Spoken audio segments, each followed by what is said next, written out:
Good morning to all members of the media fraternity. Thank you and welcome to Anika Community Hub. My name is Irene Masinde. We're here today as creatives and youth champions to issue a press statement regarding the post International Youth Day celebrations that happened in Mombasa. Allow me to welcome my colleague to read the statement.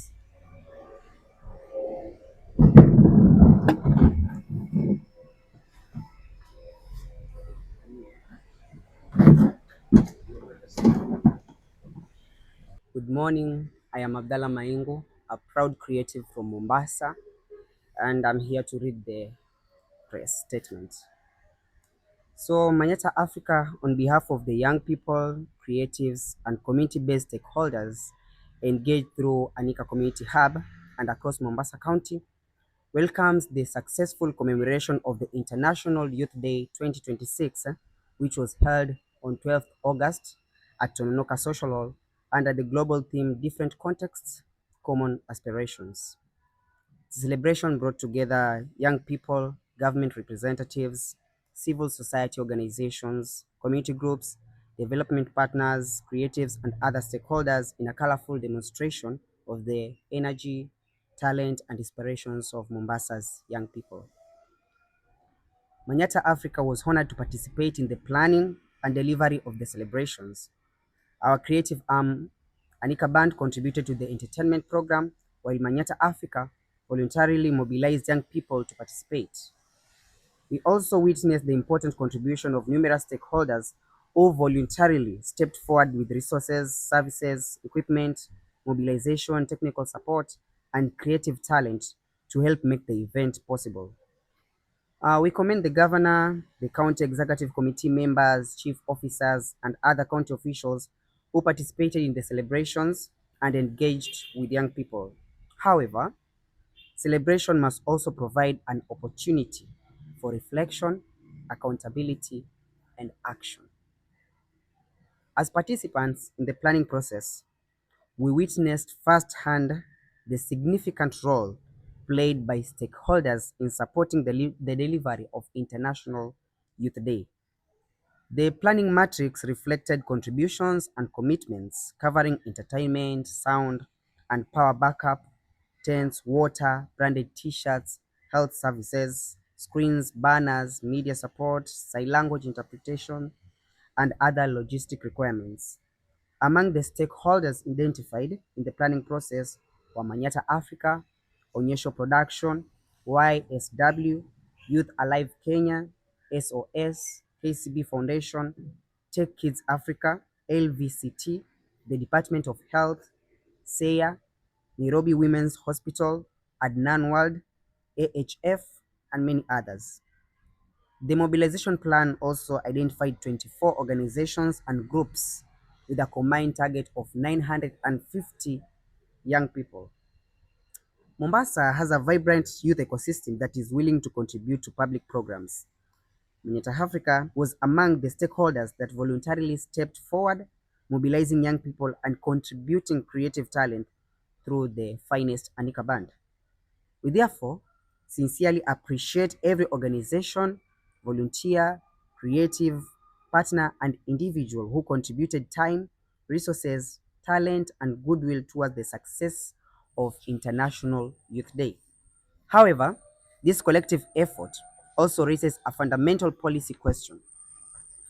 Should an important annual county youth event depend so heavily on stakeholder goodwill when it should form part of predictable public planning and investment in young people? That's a question. We believe International Youth Day deserves a properly planned and adequately resourced framework within the county government, complemented, not substituted by stakeholders' partnerships.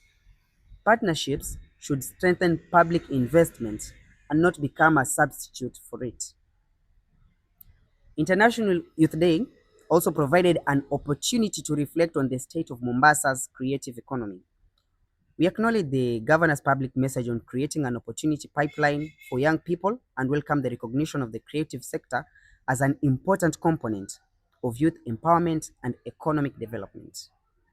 But a genuine creative economy cannot be built around occasional performances and individual gains. It requires infrastructure, financing, skills, market access, mentorship, fair opportunities, institutional support, and accountability.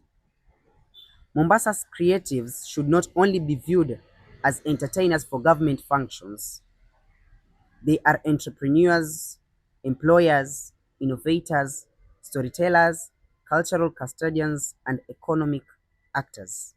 We must also raise a difficult but necessary conversation about participation within Mombasa's creative sector. We recognize that no creative professional is automatically obliged to attend every county government event simply because they have previously received an opportunity.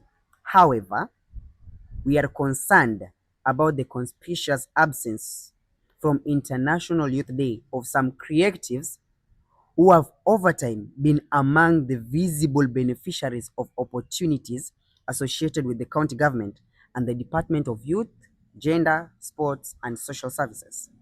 This deserves a reflection. While community-based organizations and creatives voluntarily stepped forward to mobilize young people to provide entertainment and contribute to the success of the celebrations, some creatives who were regularly associated with county-supported opportunities were not visibly present. This is not about demanding political loyalty from artists.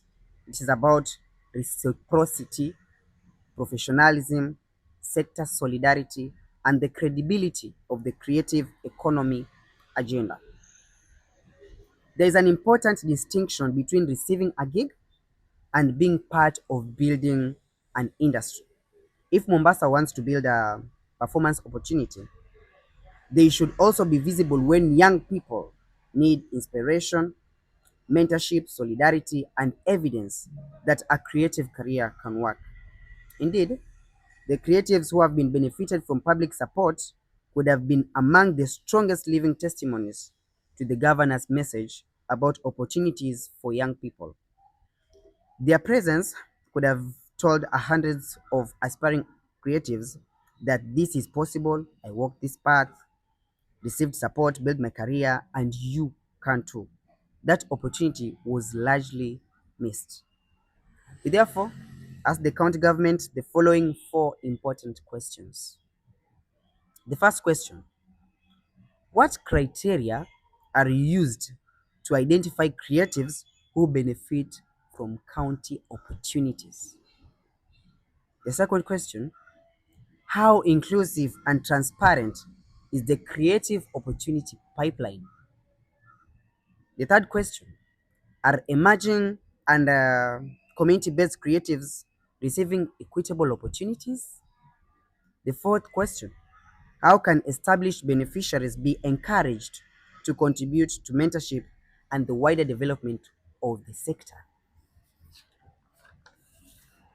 We are equally concerned by the absence of the Mombasa County Creative Economic Industry Task Force from the International Youth Day celebrations. This is significant because this task force was established to examine the challenges facing the creative sector, identify growth opportunities, and contribute to the development of an actionable framework for strengthening Mombasa's creative economy. Manyata Africa and other stakeholders have participated in this process, including the validation stage. However, the final task report has not yet been produced following the validation process. The absence of the task force from such a major youth and creative sector platform therefore raises an important question. How do we connect the work of the Creative Economic Task Force to the everyday realities, aspirations, and struggles of the young creative it was established to serve? How? International Youth Day was precisely the kind of platform where task force members could have interacted directly with young people, listened to emerging creatives, shared progress, and strengthened public ownership of the creative economy agenda. We therefore call for the task force process to be concluded without unnecessary delay for its final report to be made available to the sector. The report must not become another document that sits on the shelves. Our previous engagement with the county government on the creative economy was not intended to be an end in itself. We participated because we believe Mombasa can build one of Kenya's strongest creative economies if the right systems are established. We now need a clear pathway: consultation, validation, final reports, county response, implementation plan, budget, monitoring, and accountability. The creative sector deserves to know which recommendations have been adopted, what resources will be committed, who will be responsible, what timelines will apply, and how progress will be measured. Manyata Africa also strongly condemns the reported violence and assault involving youth advocates, civil society representatives, and human rights defenders outside the Mombasa County Assembly on 12th August 2026, as they sought to submit a memorandum concerning the Mombasa County Youth Policy. According to media reports, several members of the delegation were assaulted, with injuries reported, and the incident has prompted a multi-agency investigation by security agencies. We are particularly concerned that this happened on International Youth Day, a day dedicated to recognizing young people's aspirations, participation, and contribution to society. Young people and civil society organizations have a legitimate right to petition public institutions, submit memoranda, ask questions, and demand accountability through peaceful and lawful means. A memorandum should be met with dialogue and not violence. We welcome the reported decision by the Coast Regional Police Commander to institute investigations and call for a prompt, impartial, and transparent investigation that establishes the circumstances surrounding the incident and ensures that anyone found responsible is held accountable in accordance with the law. At the same time, we appeal to human rights defenders, civil society organizations, youth advocates, and other activists not to respond to violence with violence. Even when attacked, provoked, or frustrated, the response should remain grounded in peaceful civic education or engagement, lawful action, documentation, dialogue, and the pursuit of justice through established institutions. We urge activists and human rights defenders to prioritize their safety, operate in teams where appropriate, maintain clear communication, document incidents responsibly, and seek immediate assistance from relevant authorities and trusted protection mechanisms when confronted with threats. Retaliation only deepens the cycle of violence. The strongest response to violence is to remain peaceful, organized, lawful, and persistent in demanding justice. We therefore call upon security agencies to protect civic actors and investigate reported violations, public institutions to provide safe avenues for peaceful public participation, political and community leaders to discourage violence and intimidation, civil society organizations and youth advocates to maintain non-violent approaches, and all stakeholders to uphold the right of young people to participate in decisions affecting their lives. Mombasa's young people cannot be celebrated on one platform while their legitimate voices are threatened or silenced on another. So our call to the government of Mombasa is: one, to properly resource International Youth Day and other flagship youth programs. International Youth Day should have predictable institutional support within the county's planning and budgeting framework, with stakeholder partnerships used to enhance and not to carry the program. Secondly, complete and establish the Creative Economy Task Force. Final report. The sector participated in the process and validation, and we now need the final report and a clear response from the county government. Thirdly, develop a creative economy implementation roadmap. The roadmap should identify priorities, responsible departments, timelines, financing mechanisms, and measurable indicators. The fourth call, to establish transparent criteria for creative opportunities. County-supported gigs, commissions, trainings, and other opportunities should be accessible through transparent and inclusive mechanisms that do not create a closed circle of recurring beneficiaries. The fifth call, to strengthen community-based creative spaces. Spaces such as the Anika Community Hub demonstrates how community-level infrastructure can provide young people with opportunities to learn, create, rehearse, produce, collaborate, and build enterprises. The sixth call, to make successful creatives part of the mentorship ecosystem. Artists and creative entrepreneurs who have benefited from public opportunities should be encouraged to become mentors, role models, and ambassadors for the next generation. The seventh call, institutionalize youth and creative sector dialogues. We propose regular structured engagements between the county government, youth organizations, creatives, community-based organizations, and other stakeholders. And to the eighth call, to establish a 100-day implementation review. Within the next 100 days, the county government and relevant stakeholders should convene a structured dialogue to review the International Youth Day commitments, receive an update on the task force final report, and agree on practical implementation steps. And our position as Manyata Africa, we want to be very clear. This statement is not an attack on the governor, the county government officials, creatives, or the many partners who made International Youth Day possible. It is a call for the next phase of the conversation. We acknowledge the governor's stated commitment to creating opportunities for young people in Mombasa.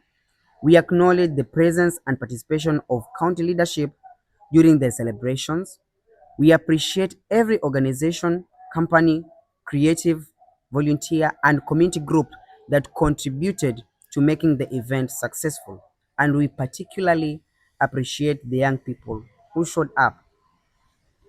However, good speeches must eventually become good systems. Mombasa's young people deserve more than an annual celebration. They deserve functioning opportunity pipelines. They deserve accessible creative spaces. They deserve transparent access to public opportunities. They deserve investment. They deserve mentorship. They deserve as peaceful civic spaces. They deserve institutions that listen and then act. The statement was issued by Manyata Africa on behalf of youth, creatives, and community stakeholders engaged through the Anika Community Hub and across Mombasa County. Thank you so much. I would like to give this opportunity to my colleague to add on.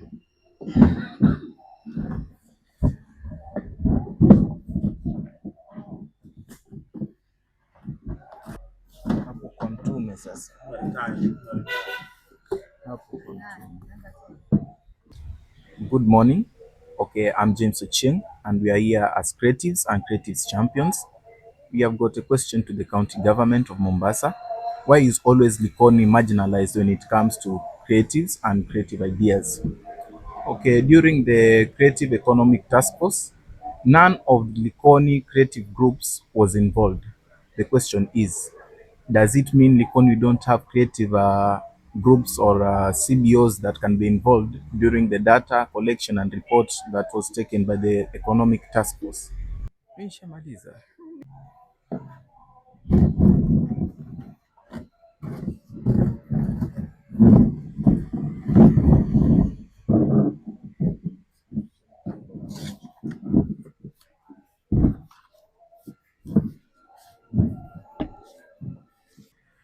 Naam, asante sana ndugu wanahabari. Kidogo sauti yangu leo imekwenda kwao, lakini najua nasikika kwa ukamilifu. Asanteni sana kwa kutikia wito.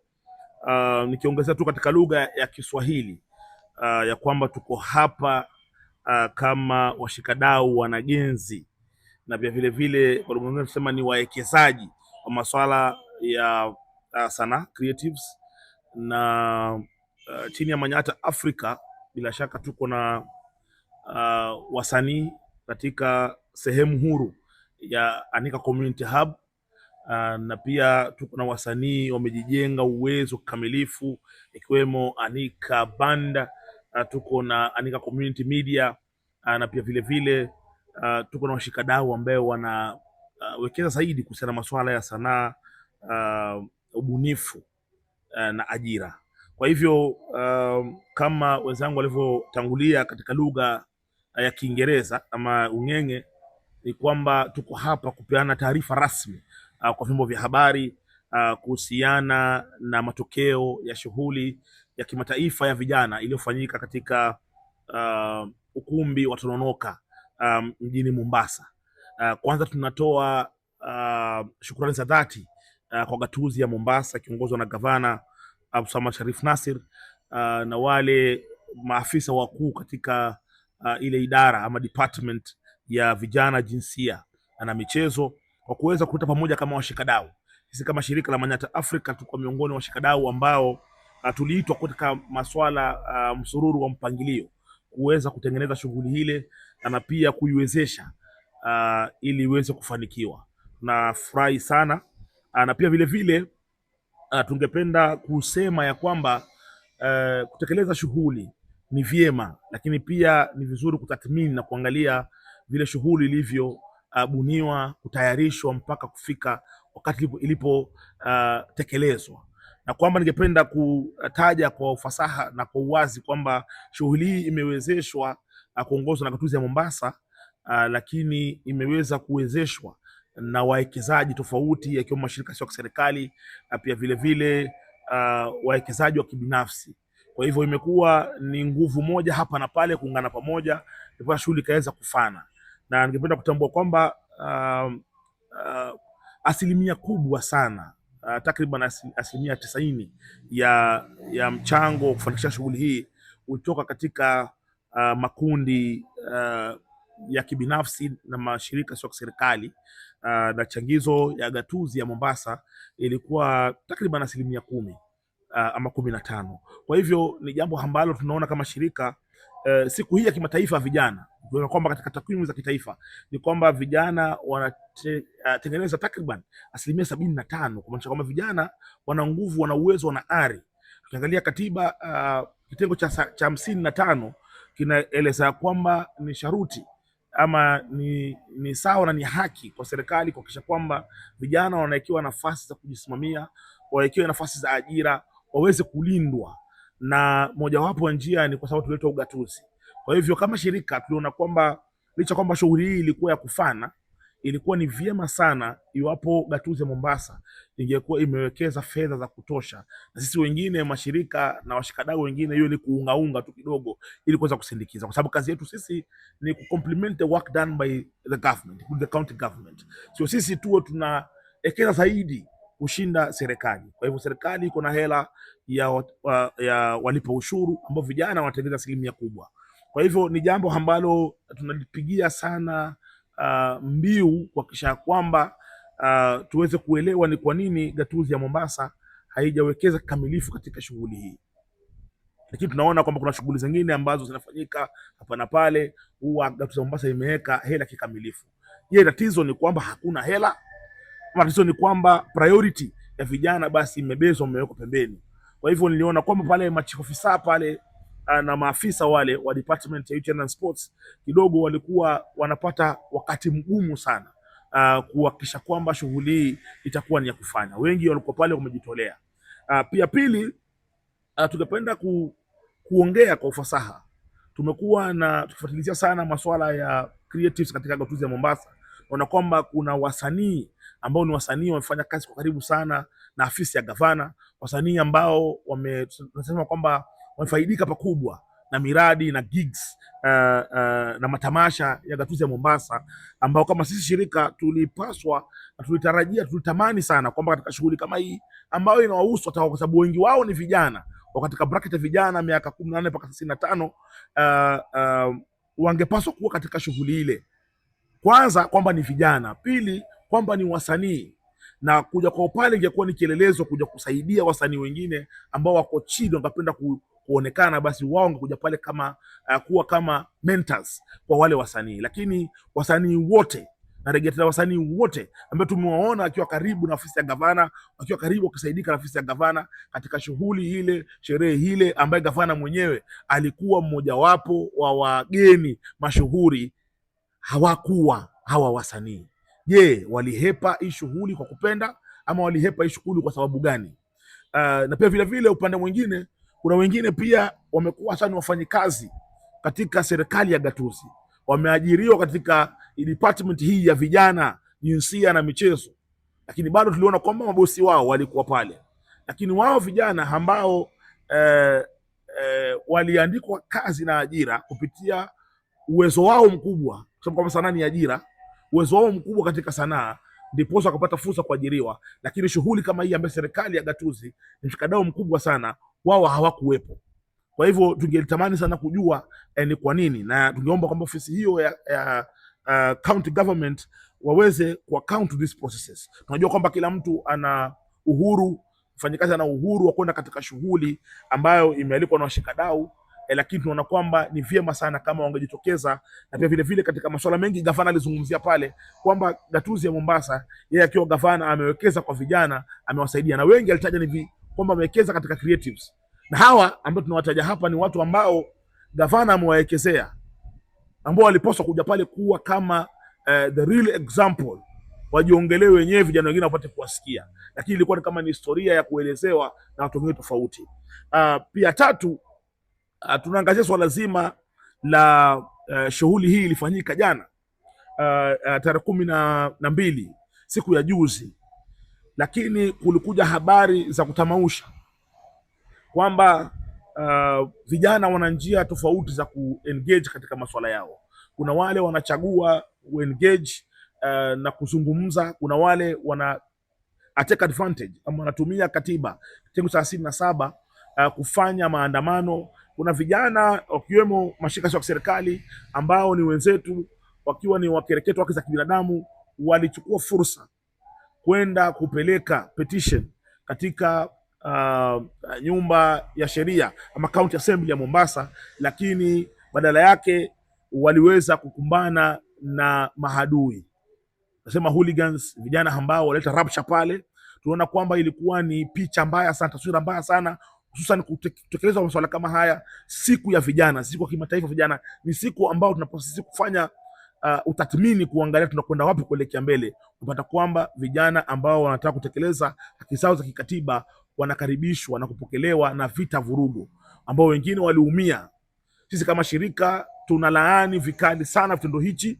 Pia vile vile tunatoa wito vyombo vya usalama, kuona kwamba kamishna yule wa Pwani Bwana Nuno amechukua fursa hii, na anaona kwamba tayari ofisi ya DCI pamoja na kiongozi wa mashtaka wanaangalia swala hili, wakisha kwamba wale waliohusika waweze kuchukuliwa hatua. Pia vile vile tunapewa kuchukua fursa hii kutoa salamu kwa mashirika wenza na pia wakereketo haki za kibinadamu, ya kwamba iwapo katika zoezi hilo unakumbwa na masuala ya vurugo, si vyema wewe kulipiza na vurugo, kwa sababu katika tesi zilizotokeza hapa ni kwamba pia miongoni mwa wakereketo kuna wale ambao pia walilipiza na makonde na misumbwi. Kwa hivyo unaona kwamba inaonyesha kwamba makosa mawili hatengezi usawa, umeelewa?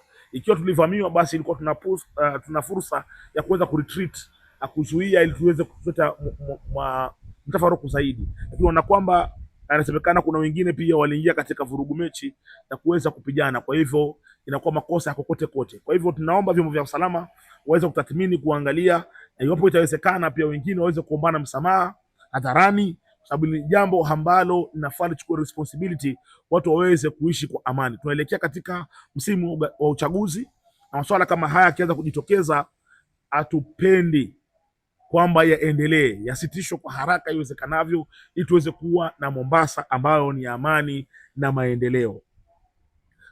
Jambo lingine ambalo tumeliangazia katika statement yetu ni kwamba hatukuona katika shughuli hii ili jopo kazi ambalo lilichaguliwa na His Excellency Abdulswamad Sharif Nassir kuangalia masuala ya kutathmini changamoto za wasanii, kutengeneza ripoti ambayo inatarajiwa iwasilishwe kwake. Hii shughuli ni kwa shughuli moja muhimu sana. Najua kwamba hapo nyuma walikuwa wanatuambia kwamba hawakuwa na fedha, hawakuwa na senti za kuweza kukutanisha vijana wengi, lakini na shughuli hii ilikuwa na takriban vijana takriban 1000 ambao ilikuwa ni shughuli murwa na fursa nzuri sana kupata angalau nafasi ya kuweza kuzungumza na vijana pale kuhusiana na mchakato huu wa kutengeneza ripoti ambayo inaweza kusukumia sisi kuweza kupata sera na pia kuwa na sheria pale ya kuweza kutatua matatizo ambayo ni mengi ya wasanii. Kwa sababu tunawaibua hapa ni masuala ambayo huenda, iwapo serikali ya gatuzi, iwapo gavana na jopo lake, iwapo ma MCA wataweza kuchukulia kupigia upatu swala hili la kuweza kuwa na sera ya creative economy, basi masuala haya tutaweza kuyamaliza kwa mara moja.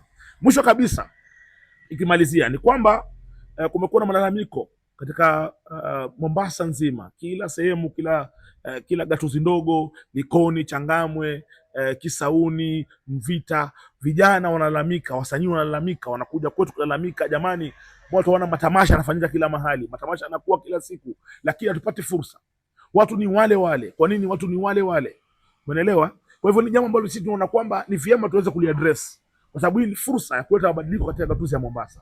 Hatusemi kwamba wale pia wanapata fursa pale ya kufanya maburudani kwamba wanapaswa wawekwe pembeni. Hapana, tunajua kwamba nafasi ni nyingi, uwezo ni mkubwa. Gatuzi kiamua kuwekeza, basi kila kijana, kila sehemu ambaye ni msanii anapata nafasi yake ya kuweza kujumuika na yeye ajihisi kwamba ni mwananchi katika gatuzi ya Mombasa.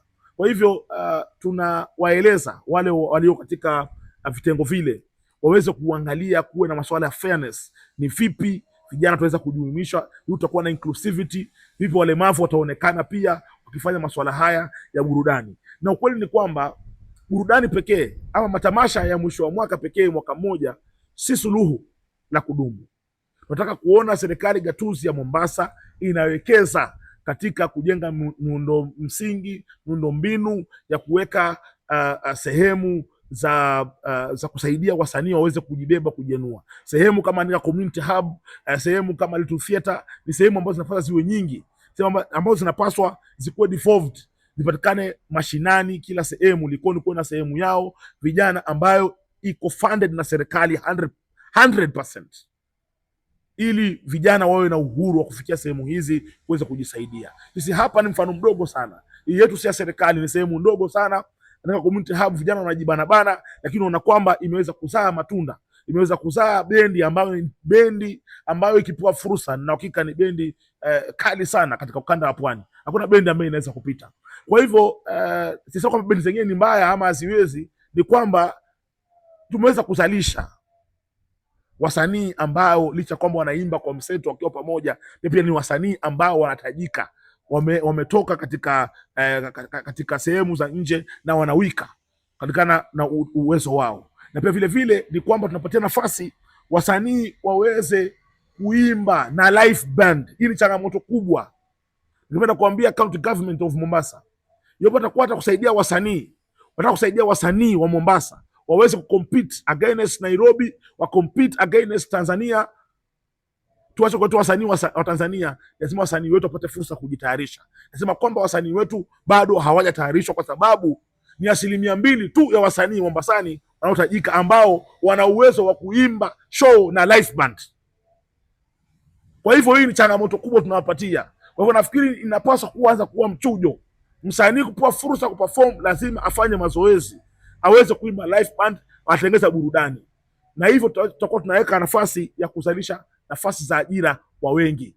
Ikiwa takuwa daily tunapeana kazi kwa wasanii ambao wanaimba na background music, wameweka santuri, wameweka flash, wanaambia mikono juu. Ni lini yule mpigaji kinanda? Ni hivi yule mpigaji drums? Ni lini yule mpigaji gitaa?